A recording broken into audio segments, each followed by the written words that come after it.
Welcome to this lesson on division of real numbers, subtitled, There's No Such Thing as Division. I tease my own students saying their elementary school teachers lied to them, which is not true. Nobody lied to you if they taught you division, but it is true that we can take our division problems and rewrite them in other ways. Give this video a thumbs up if you find it helpful and subscribe to the channel for more lessons and practice work. Comment below and let me know if there's anything you would like to see a video about, and I'll do my best to make videos about the kinds of topics that people request to see.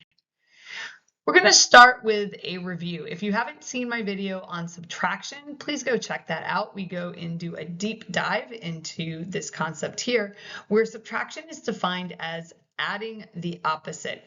So if you have a problem like this, where you have 8 minus 2, you can rewrite that as adding.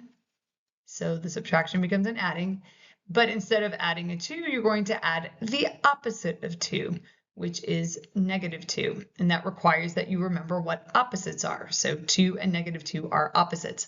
Now, any subtraction problem can be rewritten as an addition problem. And I have a couple of videos and some shorts showing why that's sometimes an advantageous way to write things, particularly when you are distributing or when you have subtraction of a negative and so forth. Well, we can do something similar with division. Division can be defined as multiplication by the reciprocal.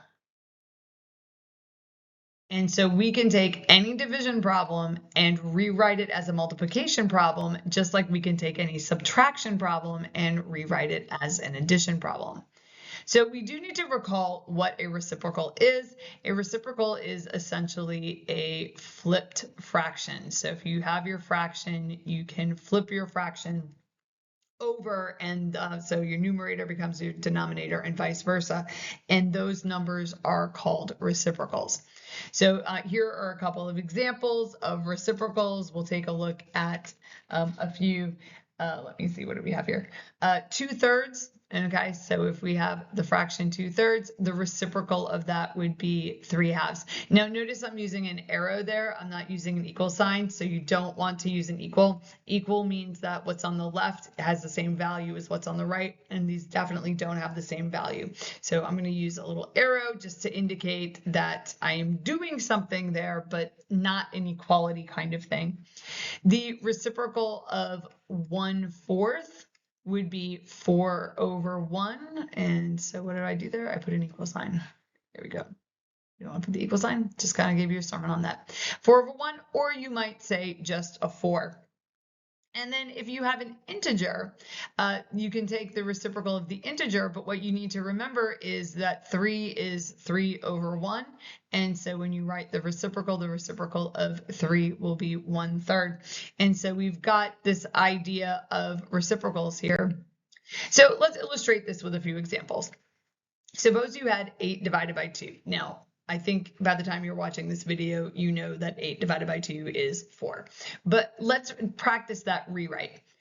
8 divided by 2, which we know is 4, could be rewritten as 8 times, so the multiplication by the reciprocal, and the reciprocal of 2 is 1/2. And so we have the problem, essentially, what is half of 8? Well, half of 8 is 4. And you could, I don't know, draw your 8 little dots. You know, half of 8 is 4. There's half of them. And it will work over here. So we have 16 divided by 8, which we know is 2. And we could rewrite that as 16 times the reciprocal of 8. And the reciprocal of 8 would be 1/8. And if you were to write out your 16 dots over here, so we've got our 16 dots, and you were asked to find 1/8 of them, that would be 2. Would be 1/8 of the 16. So we can see in these examples that the division and multiplying by the reciprocal does indeed give us the same thing. Now, I do want to point out that it does extend to all fractions here. So here we're going to do 12, let's see, 12 divided by 2/3. Well, let's do this out with the division first. So we're going to take 12 and we're going to divide it into chunks of 2/3, and we want to know how many chunks we have there. So over here on the right, we have 12 wholes. So I'm going to show you how this works. So that would be a whole there because we segmented it off. And if I count them, I have 1, 2, 3, 4, 5, 6, 7, 8, 9, 10, 11, 12. So I have 12 wholes, and they have been divided into thirds. And we want to see how many chunks of 2/3 there are. So I'll do this with a highlighter here. So here's a chunk of 2/3 right there. Okay. So there it is. That's a 2/3. And then we'll use a different color. So there's 1/3, and then there's the 2/3. And now here's another 2/3 right there. And we'll keep going on. Here's another 2/3. Okay, I will eventually run out of colors here. So I guess we'll go back to the beginning. We'll go back to the yellow. So here's another 2/3. That 2/3 is broken up. And another, okay, and you're probably like, can I fast forward through this video? Why is she doing this? But I think it's important to clearly establish that this does work for all of our fractions and not just certain looking kinds of fractions. So we're going to keep on shading this, and you can probably see where we're going to go. Give me a moment here. And where's my orange? Go. So basically we're just taking this and we're breaking it into chunks of 2/3. The green. Okay, and our blue. And we want to see how many chunks of 2/3 we end up having. Lastly, going back to that yellow one more time and to the green. So to figure out how many chunks of 2/3 we have, we're going to count how many distinctly colored groups do we have. So I have 1, 2, 3, 4, 5, 6, 7, 8, 9, 10, 11, 12, 13, 14, 15, 16, 17, and 18. So I am completely confident that the answer to that problem is 18. If I have 12 holes and I divide them into 2/3, I will have 18 2/3 chunks. So using our new definition for division, we could write that as 12 times the reciprocal. So instead of 2/3, we'll take the reciprocal of 2/3, which is 3/2, and then we can use our fraction multiplication. So 12 times 3 is 36. And I know we kind of come first full circle here with like the division, but 36 divided by 2 is 18. And so this process right here gave us the same answer as that process. So we have clearly established that dividing by a fraction is the same thing as multiplying by a reciprocal. Now, this is not a technical proof. Like all I've really done is illustrated it with a few numerical examples. But I think those numerical examples are compelling evidence for most people that, yes, we could do this. We could just keep picking different kinds of numbers, and then the video gets really boring because it's just like some lady on the internet coloring rectangles. So we won't do any more of them. But it is good to see it, to see like, yes, indeed, I don't have to take someone's word for it. I can reason this out, and I could justify it or prove it if I needed to, for why division is the same as multiplication by the reciprocal. Now, since division can be expressed as multiplication, it means the same sign rules apply. So we know our sign rules in multiplication are a positive times a positive will give us a positive times a negative will give us a negative, and vice versa. It does not matter what order you're going in. So those just opposite signs, and a negative times a negative would give us a positive. So we know that all of these division problems that I have over here, -10 divided by 5, -5 divided by -10. I don't know why I flipped that over. That I did not mean to do that. Could be written as multiplication problems. So if you have a negative divided by a positive, the answer will be negative. and 10 divided by 5 is 2. This problem, for whatever reason, I flipped it over. Let's flip it back. Negative 10 divided by negative 5, a negative divided by a negative will give us a positive, and 10 divided by 5 is 2.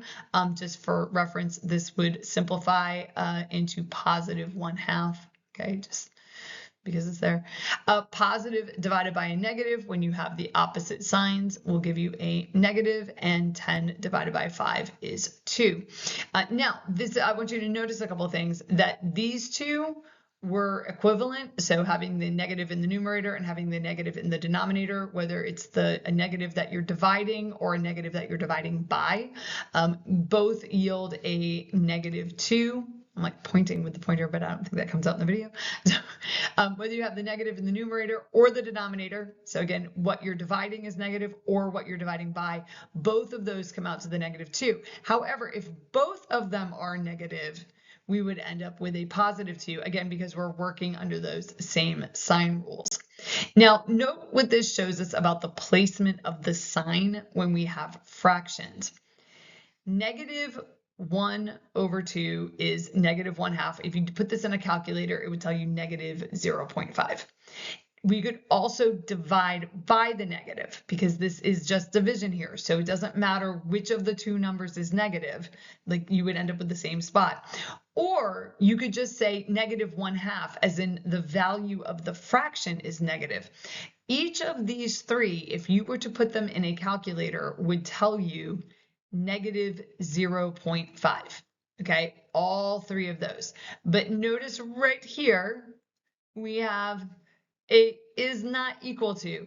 That is not the same thing as numerator and denominator both being negative. And this right here, I see this mistake a lot with my own students, where they think if the negative is out front, it means that both of them have to be negative, and it doesn't. The negative out front simply means -1/2 the fraction. So on the number line, we would be putting it, here's my 0, here's my -1, -1/2 would be right there, okay? However, it might be worth noting that 1/2 is the same as a -1 over -2, because both of these, if you dump them in a calculator, would give you +1/2. And I've stopped my classes at times and had students actually do this on their calculator to re-justify to them why the placement of the negative actually doesn't matter. So in a fraction, you can put the negative in the numerator or the denominator or out front.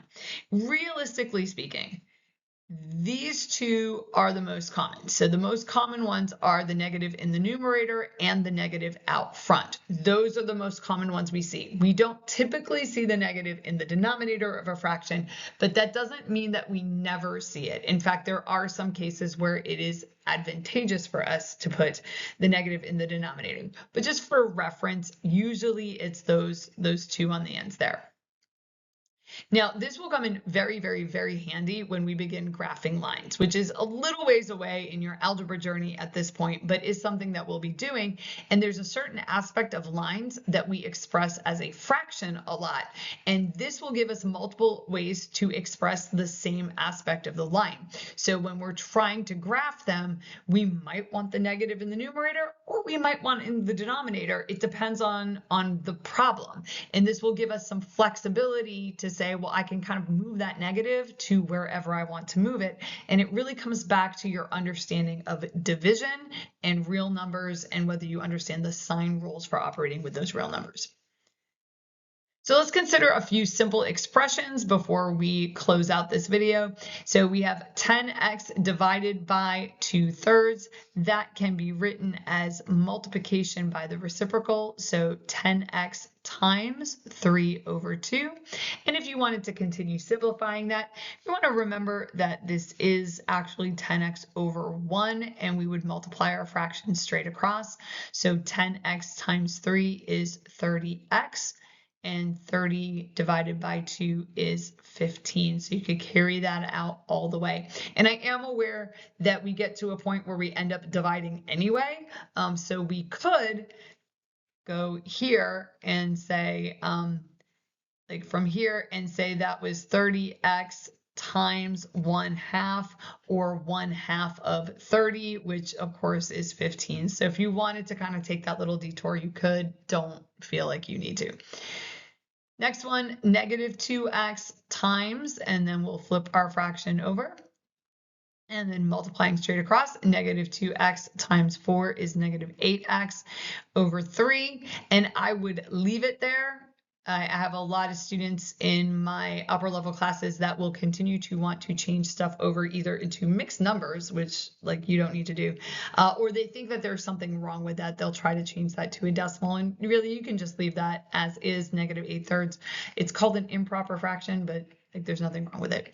Now this last one over here looks terrible. This is what's called a compound fraction, sometimes a complex fraction. I have seen both.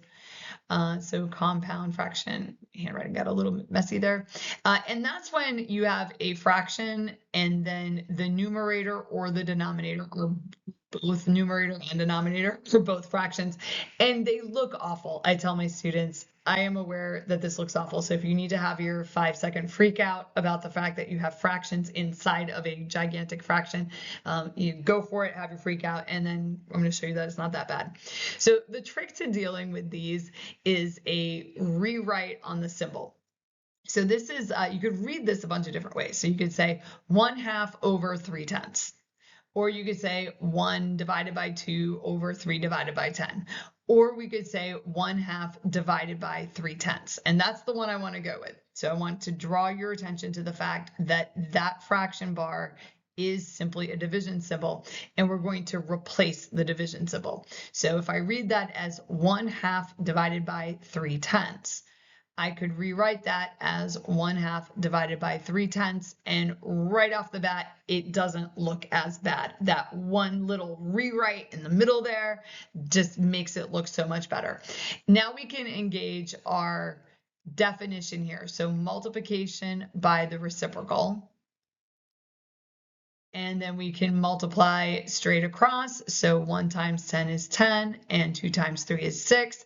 If you are asked to or expected to simplify, then we would want to simplify that to 5/3 and call it a day. Okay, check out the linked practice set to try your hand at these concepts on your own, see how it goes, and please like and subscribe if you found this lesson helpful, and leave a comment to let me know what you'd like to see. I'll see you in the next one.